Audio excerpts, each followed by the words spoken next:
Bueno, la semana pasada estuvieron haciendo unos ejercicios usando los criterios de divisibilidad. Los criterios son reglas que me permiten saber si un número es o no divisible por determinados. No existen reglas para todos los números. Acá en el módulo tenían la de estos números de acá, que son las más comunes. Hay algunas otras, pero ya son tan rebuscadas que dejan de ser útiles. ¿Sí? La idea de las reglas es que rápido yo sepa si un número es o no divisible por el número en cuestión. Algunas ya las conocían, capaz que no las tenían como reglas, pero sí las han escuchado y las vienen trabajando. Por ejemplo, la del 2, que si un número termina en 0 o en número par, ese número es divisible por 2. O sea, lo puedo dividir por 2 y me va a dar sin coma. La del 3 capaz que no la conocían, la suma de sus cifras es múltiplo de 3. Este no es tan evidente, tengo que sumar, acá tienen ejemplos, ¿sí? Todas las cifras y ver si el resultado está en la tabla del 3 o no. La del 5 que termina en 0 o en 5, esa también es fácil de ver. Para que sea divisible por 6 tiene que ser por 2 o por 3. La del 9 es parecida a la del 3, pero tengo que sumar las cifras y que esté en la tabla del 9. La del 10 que tiene que terminar en 0, la del 12 por 3 y por 4, la del 15 por 3 y por 5. Y me salté la del 4, que es útil para números grandes, pero no tanto para números chicos, porque me dice sus últimas dos cifras tienen que ser 0, o sea, tienen que terminar en doble 0, o un múltiplo de 4. Fíjense que acá tienen 300, terminan dos ceros, es divisible por 4. Bueno, usando esas reglas tuvieron que hacer estos tres ejercicios. Lo de esta semana es números primos, compuestos y coprimos. ¿Qué es esto? Los números primos son cuando solo tienen dos divisores, al 1 y a sí mismo. Por ejemplo, tienen como ejemplo ahí el 7. Al 7 solo lo puedo dividir por 1 y por 7. Por cualquier otro número que lo divida, me va a dar con coma. Otro número primo es, por ejemplo, el 5. Al 5 solo lo puedo dividir por 1 y por 5. Cualquier otro número por el que lo divida, me va a dar con coma. Hay infinitos números primos. Puedo seguir nombrando y nombrando y nombrando. Ahora vamos a ver el primer ejercicio. Van a encontrar muchos números primos. Entonces, primo solo si tiene dos divisores. Un número compuesto es al revés de primos, ¿sí? Cuando tiene más de dos divisores. Por ejemplo, el 18 es un número compuesto, ya que tiene como divisores al 1, al 18, pero además tiene, lo puedo dividir por 2, lo puedo dividir por 3, lo puedo dividir por 6, por 9. ¿Sí? Entonces, un número compuesto es cuando tiene más de dos divisores.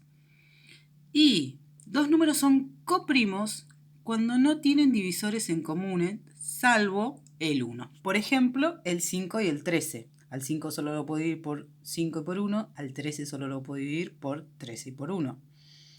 Al 6 lo puedo dividir por 2, por 1, por 2, por 3 y por 6. Y al 25 lo puedo dividir por 1, por 5 y por 25. No tienen ninguno en común.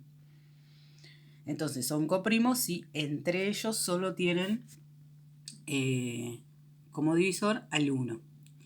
Y vean esta aclaración de acá que dice el 0 y el 1 no son primos ni compuestos.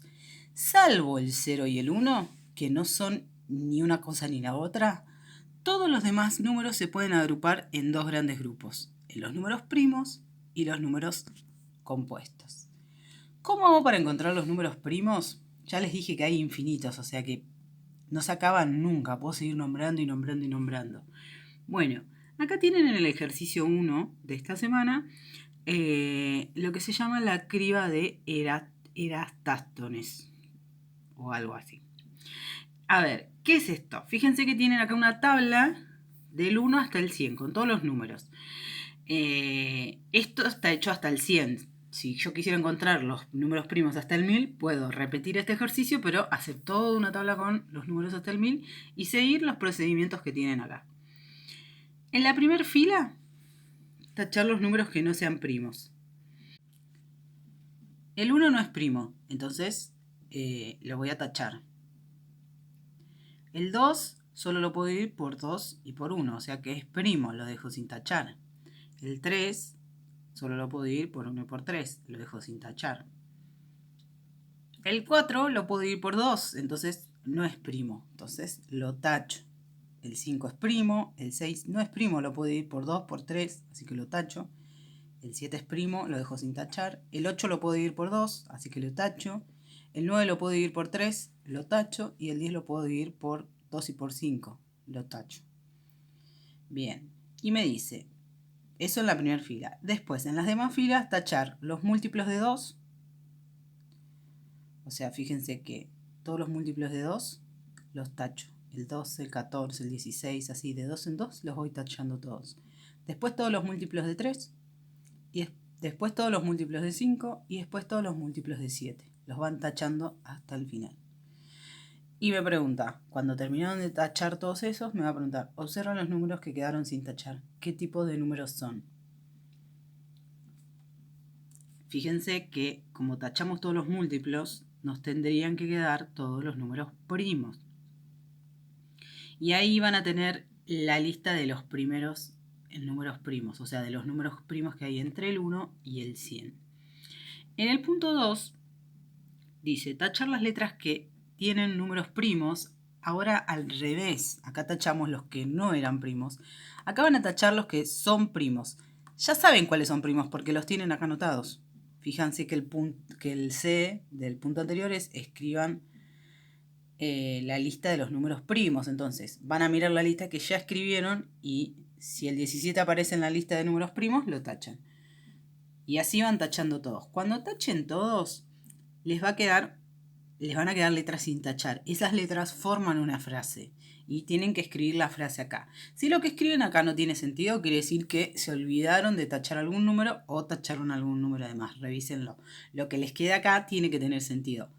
Obviamente ustedes van a tener que agregar los espacios entre palabras. Esto les va a quedar todo junto. Ustedes les agregan los espacios para que quede una frase coherente. El punto 3 tienen que identificar cuáles de los siguientes pares de números son coprimos. Lo que les dije hoy, no tienen que tener ningún divisor en común salvo el 1. Por ejemplo, el 3 y el 40, el 3 ya sabemos que es primo, solo lo puedo dividir por 3 y por 1. Entonces, me tendría que fijar si al 40 lo puedo dividir por 3. Si hago la cuenta con la calculadora, 40 dividido 3 me va a dar con coma, entonces no es divisores. Estos dos son primos, entonces los marco. Y el último dice colocar verdadero y falso según corresponda. Van a tener que leer estas frases que tienen acá y decir si lo que dice acá es verdadero o es falso.